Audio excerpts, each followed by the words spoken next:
Here's a story about a doll in a toy store that left people afraid for life. In a small town, hidden in the back alleys, stood an old toy store.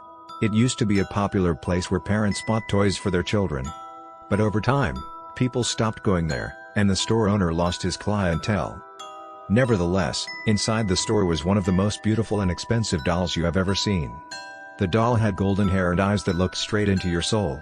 She seemed almost alive, with delicate moving fingers and natural body movements. People said that this doll was cursed, but the store owner didn't care about these rumors and left it on the shelf as if nothing ever happened. One day, a young girl named Katie walked into the store and immediately her attention was caught by this very doll. It was beautifully made, and its eyes seemed to sparkle and attract attention. Despite the strange feeling that arose in the girl's heart, she fell in love with it and begged her father to buy it. The father, seeing the joy in his daughter's eyes, agreed, although he himself felt that the doll was an untrue thing that should stay where it was. Katie spent every spare moment with the doll, talking to it, putting it to sleep, cuddling with it. However, with each passing day, the doll began to behave strangely. Katie would hear the doll whispering to her at night, and her eyes would move on their own. Often she would wake up screaming, and the doll would be in a different position than she had laid it down before bed. One evening, Katie saw the doll move off the shelf on its own and follow her to bed. Trying to escape, the girl bumped into the lock on the nightstand, and the doll mercilessly threw itself at her.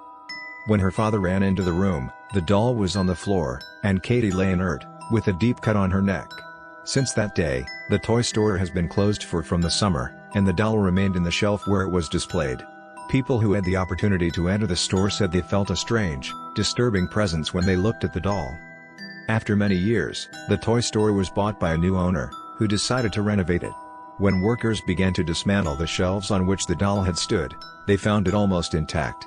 She looked the same as when she contributed to Katie's death. When the worker wanted to take her in his hands, he felt a strange, almost tangible presence, and the doll began to move. Everyone started shouting to put her down and quickly leave the store.